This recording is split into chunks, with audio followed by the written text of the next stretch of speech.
ওঙ্কার বাংলার সঙ্গে রয়েছে আমি শিল্পা। এই মুহূর্তে যে খবরের দিকে চোখ রাখবো, ঋতব্রতর তৃণমূল শিবিরে এবার মদন মিত্র জল্পনা তুঙ্গে।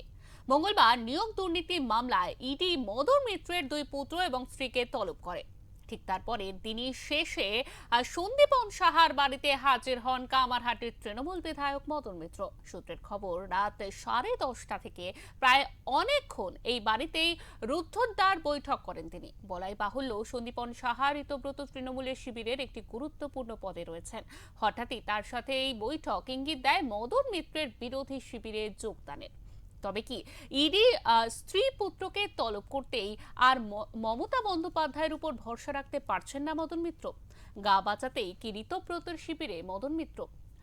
ভোটের ফলাফল বেরোনোর পর তৃণমূলের ভাঙনে একের পর এক বিধায়ক নেতা তলিয়ে গিয়েছেন বিরোধী শিবিরে। সেখানে এতদিন মমতা বন্দ্যোপাধ্যায়ের তৃণমূলের শিবিরেই ছিলেন মদন।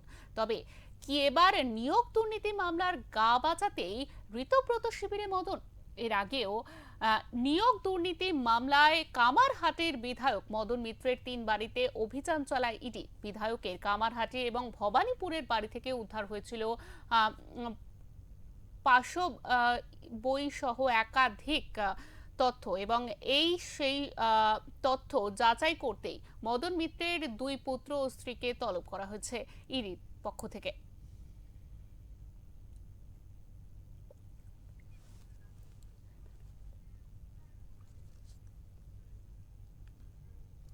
আমাদের সঙ্গে ইতিমধ্যে রয়েছেন টেলিফোন লাইনে আমাদের প্রতিনিধি বিশ্বজিৎ হালদার। বিশ্বজিৎ, এবার কি তাহলে মদন মিত্র বিরোধী তৃণমূল শিবিরে কি জানা যাচ্ছে? একেবারে কিন্তু এই নিয়ে রাজ্য রাজনীতি উত্তাল এই জল্পনায়। ঘটনার সূত্রপাতটা বলি।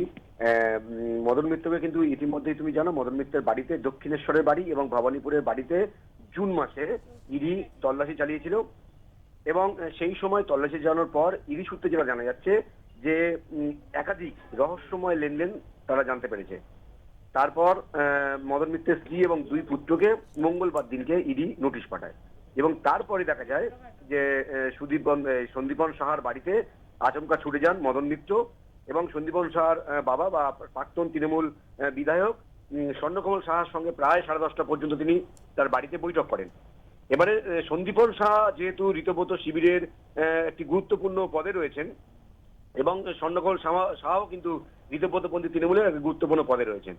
এবারে তাহলে তিনি কি তাহলে কোথাও ইডির তলব থেকে বা এর থেকে বাঁচতে কি তাহলে কি তিনি গেলেন? কারণ তার বিরুদ্ধে কামারহাটি পুরসভার যে বেআইনি পুরো নিয়োগ রয়েছে, সেই পুরো নিয়োগে তদন্ত করতে গিয়েই কিন্তু ইডি রহস্যময় অনেক লেনদেন পেয়েছে। সেজন্যই কিন্তু তার স্ত্রী এবং পুত্রকে ডাকা হয়েছে। তবে তোমাকে জানিয়ে রাখি যে দেখো, নির্মল ঘোষ তিনি কিন্তু কিছুদিন আগে আমরা দেখেছিলাম ঋতব্রত বন্দ্যোপাধ্যায়ের যে বৈঠক, সেই বৈঠকে কিন্তু হাজির হয়েছিলেন। তারপরেও কিন্তু তার পুত্র তীর্থঙ্কর ঘোষ তিনি কিন্তু গ্রেপ্তার হয়েছিলেন।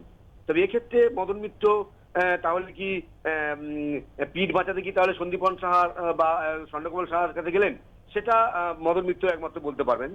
তবে 21শে জুলাইয়ের আগে, মাত্র মঙ্গলবার দিন 21শে জুলাই, তার আগে বলা যেতে পারে যে কালীঘাটপন্থী তৃণমূলের কাছে আবার একটা খারাপ খবর। তাহলে কি মদন মিত্রের উইকেটটাও পড়তে চলেছে? তাহলে কি ঋতব্রত শিবিরে কি মদন মিত্রর নাম লেখাবেন? এই প্রশ্নটা এখন সবচেয়ে বড় করে উঠছে। এই উত্তর কিন্তু সময় দিতে পারবে শিল্পা। একদমই বিশ্বজিৎ, তোমাকে অনেক ধন্যবাদ।